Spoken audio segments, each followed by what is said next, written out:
제142화 사마이의 대군 제1장 20만 대군을 이끌고 관을 나선 사마이는 군영을 세우자마자 선봉장 장압을 군마관으로 불러들였다. 제갈량은 평생 언행을 삼가고 조심하는 사람이라 지금까지 급작스레 일을 처리한 적이 없어. 만일 내가 촉군을 지휘하였더라면 먼저 자오곡의 지름길을 따라 곧바로 장안을 취해 시간을 벌었을 것이요. 하지만 제갈량은 그렇게 하지 아니하였어. 그에게 지략이 없는 것이 아니라 행여 일이 잘못되지나 않을까 두려운 생각에 그런 모험을 쉽게 하지 못한 것이요. 사마이의 설명에 장압은 고개를 끄덕였다. 자오곡의 지름길을 따라 장안을 곧바로 취하려는 전략은 제갈량이 북벌전쟁을 처음 시작했을 때 위원이 제안한 바로 그 전략이었다. 당시 위원은 자신에게 정예병 5천만 주면 자오곡의 지름길을 따라 북진하여 열흘 안에 장안을 취할 수 있다고 장담했었다. 5천 군사는 너무 적은 숫자였을지 모르나 당시 위군도독 하우문은 실전 경험이 없는 풋내기였으므로 어쩌면 가능했을는지도 모른다. 5천이 너무 적다면 숫자를 늘려 이를테면 5만 정도의 군사를 내줄 수도 있는 일이었다. 그러나 제갈량은 위나라 매복군의 목숨만 잃을 염려가 있다며 이 제안을 받아들이지 않았다. 제갈량이 그렇게 하지 못한 것은 머리가 모자라서가 아니라 매사를 째는 소심한 성격 때문이었다고 지적하면서 사마이는 말을 이었다. 이번에 제갈량은 반드시 야곡으로 군사를 내보내 미성을 취하러 들고 미성을 취하고 나면 반드시 병력을 두 갈래로 나눠 일군은 기곡을 취하러 들 것이요. 내 이미 자단에게 경문을 보내 미성을 굳게 지키고 적군이 오더라도 절대 나가 싸우지 말라는 명을 내려두었어. 또한 솔레와 신비에겐 기곡 입구를 장악하고 있다가 적군이 오면 곧바로 기습을 하라는 명을 내려두었어. 이야기를 듣고 있던 장압이 물었다. 그럼 장군은 어디로 진군할 생각이십니까? 내가 알기로 진령산맥 서쪽에 한 줄기 길이 나 있는데 그곳으로 가면 가정이라는 곳에 이르오. 가정 옆에는 연류성이란 이름의 성이 하나 있는데 이 두 곳은 모두 한중의 목구멍에 해당하는 요충지요. 제갈량은 자단에게 아무 방비도 없는 줄 알고 그곳으로 쳐들어올 것이니 내가 그대와 함께 가서 가정을 먼저 취하리다. 거기서 양평과는 그리 멀지 않소. 우리가 가정의 주요 길목을 차단하여 그들의 군량 보급로를 끄는 것을 제갈량이 알게 된다면 농서일대를 안전하게 지킬 수 없으니 밤을 새워서라도 한중으로 돌아가려 할 것이오. 이렇게 그가 군사를 움직일 때 우리가 샛길에서 기습한다면 완전 승리를 거둘 수 있을 것이오.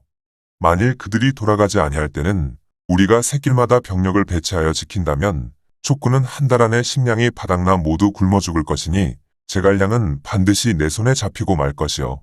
사마이의 계책을 듣고 난 장압은 감탄한 나머지 땅에 엎드리며 말했다. 도독의 계책은 참으로 신묘합니다. 그러나 내 계책대로 된다 하더라도 제갈량은 맹달에 비할 바가 아니오. 장군은 선봉에 서더라도 가벼이 진격하지 말고 다른 장수들에게도 그렇게 전하시오. 산을 돌아 서쪽으로 가는 길은 척후병을 멀리 내보내 복병의 없음을 확인한 다음 전진토록 하시오. 이를 소홀히 하면 반드시 제갈량의 계략에 빠지고 말 것이오. 명을 받들겠습니다. 계책을 받은 장압은 군사를 이끌고 떠났다. 제2장 한편 기산의 군영에 머물고 있던 제갈량은 자신의 답장을 가지고 맹달에게 갔던 사람으로부터 아무 기별도 없자 신성의 상황을 알아보도록 세작을 보냈었다. 그 세작이 돌아왔다는 보고가 들어오자 제갈량은 급히 안으로 불러들였다. 어찌 되었느냐? 일이 틀어지고 말았습니다. 맹달이 제대로 대처하지 못하였구나. 예, 사마이는 속도를 2배로 높여 여드레 만에 신성에 도착하였습니다.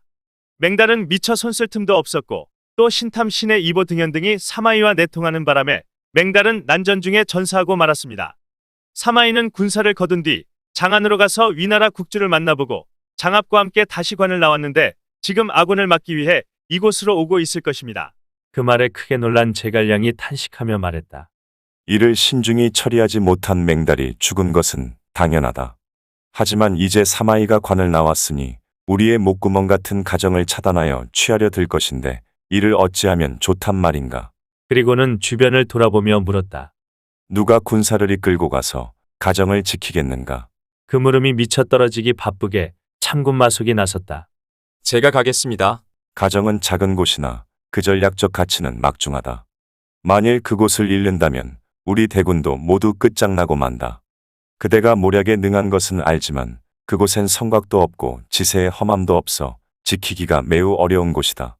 그래도 가보겠는가? 제갈량의 표정은 어두웠으나 마속은 자신 있게 대답했다. 예, 가보겠습니다. 어릴 때부터 병서를 읽어 병법을 제법 알고 있는데 어찌 가정 하나를 못 지키겠습니까? 허나 사마이는 대수롭지 않게 여길 무리가 아니다. 게다가 선봉장 장압 또한 위나라의 명장이니 그대가 능히 대적할 수 있을까 걱정이구나. 제갈량은 마음이 놓이지 않는 모양이었다. 그러자 오기가 생기는지 마속은 도리어 큰 소리를 쳤다. 사마이나 장압은 말할 것도 없고 조회가 온다 해도 두려워할 게 뭐 있겠습니까? 만약 실수가 있을 경우는 저희 집안을 모두 못 빼십시오. 군중에는 농담이 없는 법이다. 알고 있습니다. 군령장을 쓰고 가겠습니다. 마속이 그렇게까지 나오니 제갈량도 받아들이지 않을 수 없었다. 이윽고 마속이 군령장을 써서 바치자 제갈량이 말했다. 내 그대에게 2만 5천의 정예병을 주고 상장 한 사람을 붙여 돕도록 하겠다. 그리고는 왕평을 불렀다. 평소 그대가 신중하다는 것을 알고 있기에 이 중임을 맡긴다. 조심하고 삼가면서 가정을 지키라. 그곳에 군영을 세울 때는 적병들이 쉽게 지나가지 못하도록 반드시 중요한 길목에 세우라. 군영을 세운 뒤 곧바로 사면팔방의 지형을 그림으로 그려 내게 보내라. 모든 일을 상의하여 행하되 가벼이 움직여서는 아니 된다. 그곳을 무사히 지켜내는 자야말로 장안점령의 1등 공신이 될 것이니 조심하고 또 조심하라. 마속과 왕평 두 사람은 작별 인사를 올린 뒤 군사를 이끌고 떠났다. 그들을 보내고 나서도 마음이 놓이지 않는지 제갈량은 한동안 심사숙고하다가 고상을 불러들였다. 앞서 떠난 두 사람에게 실수라도 있을까 두렵구나. 가정 동북 쪽에 연류성이라는 이름의 성이 하나 있다. 외진 산속에 새끼를 끼고 있어 군사를 주둔할 만하다. 내 그대에게 군사 1만을 내줄 터이니 그 성에 가서 주둔하고 있다가 가정이 위태로워지거든 바로 달려가서 구하라. 이에 고상은 군사 1만을 이끌고 연류성으로 갔다. 그러나 고상을 보내고 난 뒤에도 제갈량은 여전히 마음이 놓이지 않았다. 고상 또한 장압의 적수가 못 된다. 반드시 대장 한 사람을 뽑아 가정의 오른쪽에 주둔시켜야 적을 막을 수 있다. 이에 위원을 불러 휘하군사를 이끌고 가정의 뒤쪽으로 가서 주둔하라는 영을 내렸다. 그러자 위원이 못마땅한 듯이 말했다. 선봉장인 이 몸이 앞서 나가 적을 격파하는 것이 마땅한데 어찌 나를 그런 한가한 곳에 두려워하십니까? 선봉장으로 나가 적을 격파하는 것은 편장이나 비장급이 할 일이요. 장군은 가서 가정을 후원토록 하시오. 이는 양평관으로 나오는 주요 도로를 막고 한중의 목구멍을 지키는 일이니 이보다 큰 임무가 없는데 어찌 한가한 곳이라 하시오. 이를 등한시하여 대사를 그르치지 말고 조심 또 조심하시오. 그제서야 위원은 기쁜 낯빛으로 출발했다. 제갈량은 비로소 마음이 놓이는 듯 조은과 등지를 불러 분부했다. 이번에는 사마이가 출병하였으니 지난번과는 상황이 다를 것입니다. 허니 두 분 장군께서는 각각 한 무리의 군사를 이끌고 기곡으로 가십시오. 거기서 군사가 많은 것처럼 의병작전을 펴되 위나라 군사와 마주치면 때로 싸우고 때로는 싸우지 아니하여 적의 마음을 혼란케 하십시오. 그러는 동안 나는 대군을 이끌고 야곡을 지나 곧장 미성을 취하러 가겠습니다. 미성을 얻게 되면 장안도 깨뜨릴 수 있습니다. 명을 받은 조은과 등지가 떠나자 제갈량은 강유에게 선봉을 맡겨 야곡에서 출전시켰다. 한편 가장 먼저 떠난 마속과 왕평 두 사람이 가정에 도착했다. 그곳 지형부터 살펴본 마속이 웃으며 말했다. 승상께서는 어찌 그리 걱정이 많으신지 모르겠구려. 이런 외진 산 속에 위군이 뭐하자고 온단 말이오. 그러나 왕평은 신중했다. 설령 위군이 오지 아니하더라도 이곳 5갈래의 길이 모이는 입구에 군영을 세워야 하오. 그러니 나무를 베어다 목책을 설치하여 오래 버틸 계책을 간구해야만 하오. 군영을 어찌 길목에 세운단 말이오. 저쪽 산을 보시오. 사방이 모두 끊기고 숲이 아주 넓은 것이 그야말로 하늘이 내린 험지요. 저 산 위에 군사를 주둔시킵시다. 아니, 참군이 틀리셨소. 이 길목에 군사를 주둔하고 성벽을 쌓아올리면 적군 10만이 몰려온다고 하여도 뚫고 지나갈 수가 없소. 이같이 중요한 길목을 버리고 산 위에 주둔하였다가 위군이 몰려와 사방으로 포위하면 무슨 계책으로 지키겠소이까? 그러자 마속이 웃으며 큰소리쳤다. 하하하, 참으로 아녀자 같은 소견이구려. 병법에 이르기를 높은 곳에서 아래를 보고 쳐내려가면 그 기세가 대나무를 쪼개는 것 같다고 하였소. 만일 위군이 온다면 나는 그들을 갑옷 조각 하나도 돌려보내지 아니하겠소. 왕평은 다시 마속을 말렸다. 내가 여러 번 승상을 따라 싸움터에 나갔는데 그때마다 지형에 대해 자세히 설명하고 면밀한 명령을 내리곤 하셨소. 지금 지형을 살펴보건대 이 산은 외져 있어 매우 위험한 곳이오. 만일 위군이 우리가 물을 길어 먹는 길을 끊는다면 병사들은 싸워보지도 못하고 혼란에 빠지게 될 것이오. 그러나 마속도 지지 않았다. 얼토당토하는 말은 하지 마시오. 손자는 병사들을 죽을 곳에 넣어두면 살아난다고 하였소.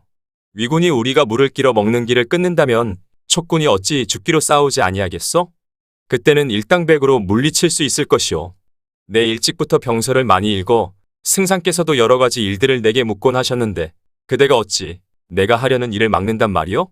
참군께서 기어코 산 위에 군영을 세우겠다면 병력을 내게 나눠주시오. 나는 산 서쪽 밑에 작은 군영을 세우겠소. 그래서 서로 기각지세를 이루었다가 위군이 올 경우 앞뒤에서 서로 돕도록 합시다. 그러나 마속은 이 제안마저 수용하지 않았다.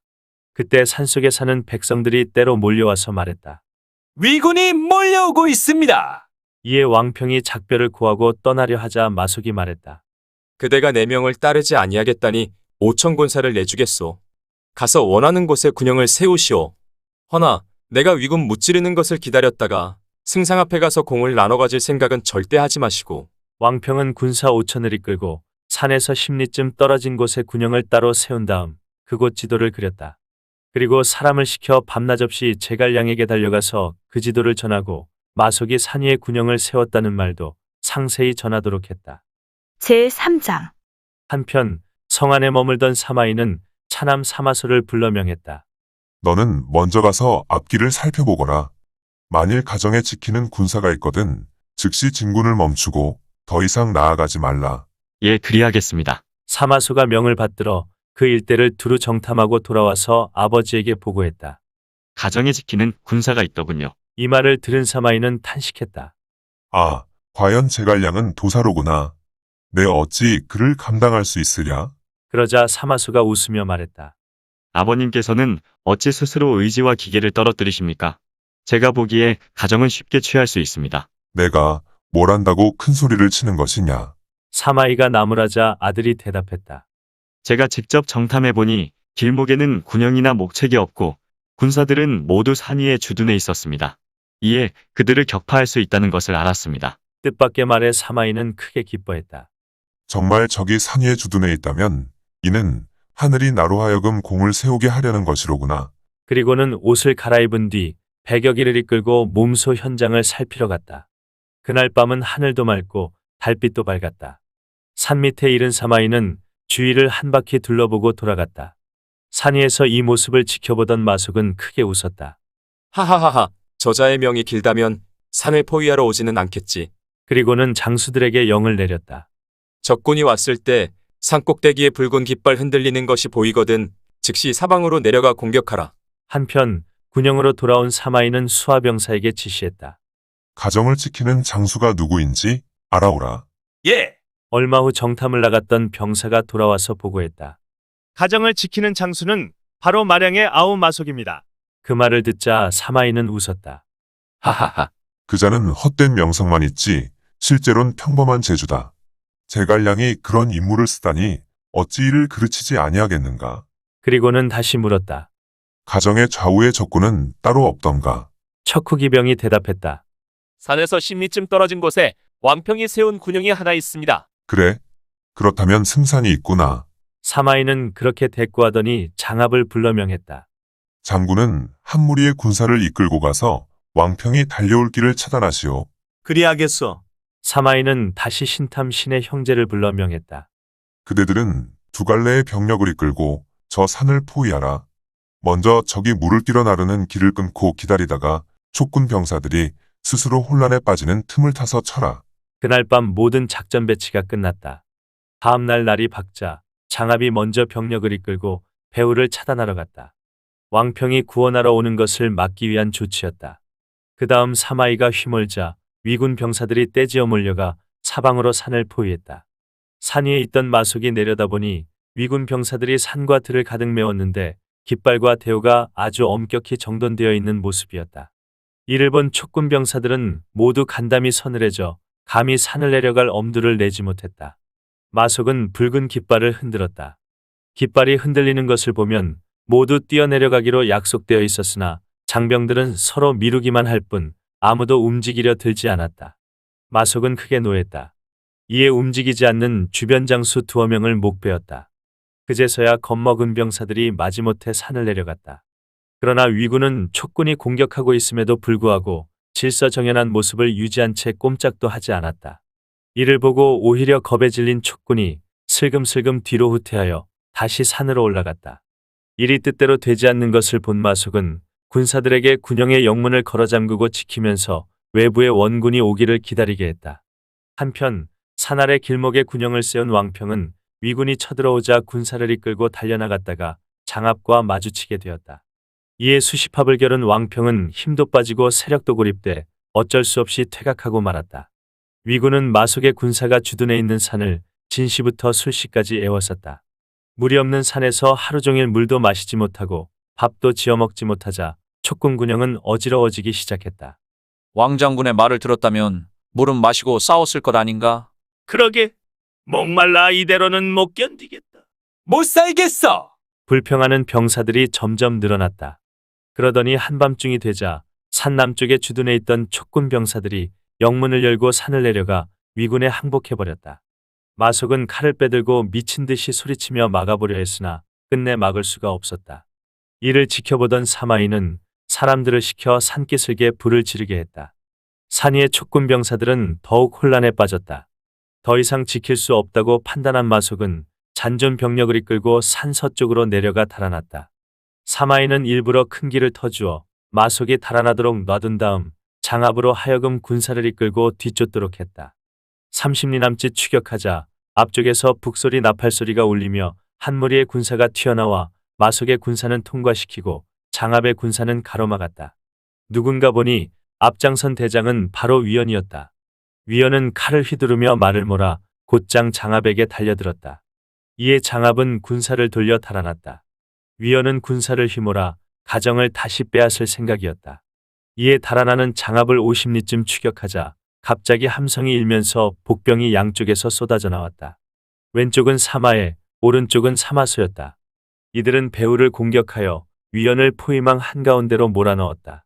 여기에 달아나던 장압까지 다시 돌아와 공격했다. 세 방면의 협공을 받게 된 위원은 좌충우돌했지만 탈출하지 못하고 병력의 태반을 잃고 말았다. 이대로 가다가는 전멸할 상황이었다. 그 다급한 순간에 호련 한 무리의 군사가 포위망을 뚫고 들어오는데 보니 바로 왕평이었다. 위원이 크게 기뻐하며 말했다. 이제야 살았구나. 함께 싸우던 병사들도 힘이 솟았다. 두 장수가 병력을 한데 모아 한바탕 크게 무찌르니 그제서야 위군이 물러갔다. 이에 위원과 왕평은 서둘러 군영으로 돌아갔다. 그러나 군영에 꽂힌 깃발은 온통 위나라 것이 아닌가. 잠시 후 군영 안에서 튀어나온 사람은 신탐과 신이었다. 자신들이 사마의 사마소의 군사와 싸우는 동안 신탐 신의 형제가 군영을 장악한 것이었다. 왕평과 위원은 그들과 맞서는 대신 고상에게 의지하러 연류성으로 달아났다. 이때 고상은 가정이 함락되었다는 소식을 듣고 연류성의 군사를 모두 일으켜 구원하러 오던 중이었다. 한쪽은 가고 한쪽은 오다가 도중에 서로 마주치게 되었다. 아니, 두 분 장군께서는 어인 일이십니까? 고상이 놀라 묻자 위원과 왕평은 그간의 일을 들려주었다. 이야기를 듣고 난 고상이 말했다. 가정을 되찾기 위해서는 오늘 밤 위군 군영을 습격하는 게 좋겠습니다. 그럽시다. 세 장수는 산비탈 밑에서 그렇게 뜻을 정했다. 그리고 날이 저물기를 기다렸다가 군사를 세 길로 나누었다. 위원이 먼저 군사를 이끌고 길을 떠나 가정에 이르렀다. 그러나 적병이 한 사람도 보이지 않아 의심이 들므로 섣불리 나아가지 못했다. 그래서 일단 기러기에 매복하여 고상의 군사를 기다리기로 했다. 이윽고 고상의 군사가 도착하자 위원이 마중을 나갔다. 적군은 어디 있습니까? 고상이 묻자 위원이 대답했다. 글쎄, 나도 모르지. 그래서 이렇게 매복을 하고 있었다네. 어찌된 까닭인지 영문을 모르는 가운데 오기로 한 왕평의 군사마저 제 시간이 지나도 오지를 않았다. 두 사람이 의아해하고 있는데 갑자기 쿵 하고 포성이 울리더니 불길이 하늘로 치솟으며 북소리가 땅을 흔들었다. 그와 함께 위군 병사들이 일제히 쏟아져 나와 위원과 고상을 포위망 한가운데로 몰아넣었다. 두 사람은 있는 힘을 다해 충돌했지만 포위망을 뚫고 나가지는 못했다. 그때 갑자기 산비탈 뒤에서 우레 같은 함성이 들리더니 한 무리의 군사가 몰려오는데 보니 다름 아닌 왕평이었다. 그는 고상과 위원 두 사람을 구출하여 연류성으로 급히 달아났다. 그러나 성 밑에 이르니 한 무리의 군사가 성 주변으로 쇄도하는데 그들이 앞세운 깃발에는 위나라 도독 곽해라고 쓴 글자가 보였다. 알고 보니 곽해는 사마이가 모든 공을 독차지할까봐 조진과 상의를 했었다. 그 결과 조진은 곽해에게 병력을 나누어 주며 가정을 점령하라고 지시했다. 그런데 가는 도중 사마이와 장압이 이미 가정을 함락했다는 소식을 듣고 곧바로 연류성을 습격하러 오다가 왕평 등과 마주치게 된 것이었다. 곽해는 이들 세 장수와 부닥쳐 한바탕 큰 싸움을 치렀다. 방어하는 촉군병사 가운데 사상자가 부지기수로 나왔다. 하지만 양평관을 잃을까 두려워 위원은 왕평 고상과 함께 양평관으로 서둘러 달려갔다. 곽해는 달아나는 촉군을 쫓지 않고 군사를 거두며 좌우 사람들에게 말했다. 내 비록 가정을 얻지 못하였으나 연류성을 취하는 것만으로도 큰 공을 세우는 것이오. 그리고는 군사를 이끌고 연류성 밑에 도착하자 큰 소리로 외쳤다. 성문을 열라. 투항한 자는 살려주리라. 잔류한 촉군 병사들이 성문을 열거나 응전해 올 것으로 기대했는데 이게 어찌된 일인가. 갑자기 성위에서 포소리가 한 차례 울리며 깃발들이 일제히 일어서는데 보니 맨 앞 깃발에는 평서도독 사마이라는 글씨가 적혀 있었다. 다음 순간 화살마기용 창문 덮개판을 들어올린 사마이가 가슴을 보호하는 난간에 기대어 큰 소리로 웃었다. 하하하하. 곽백제의 행차가 어찌 이리 늦었소이까. 곽해가 깜짝 놀라며 말했다. 중달의 신묘한 계략은 내가 따르지 못하겠구려. 그리고는 성 안으로 들어가 인사를 마치니 사마이가 말했다. 이제 가정을 잃었으니 제갈량은 반드시 달아날 것이오. 공은 자당과 함께 밤낮을 가리지 말고 그를 추격해 주시오. 그리하겠습니다. 곽해는 그 말에 따라 연류성을 떠났다. 그러자 사마이가 장압을 불러 말했다. 자당과 백제는 내가 큰 공을 독차지할까봐 이곳 연류성을 취하러 왔던 것이오. 나 혼자 공을 이루려 한 것이 아니라 유행이 그렇게 되었을 뿐이오. 내가 보기에 위원 왕평 마속 고상 등의 무리는 틀림없이 양평관으로 가서 몸을 의지할 것이오.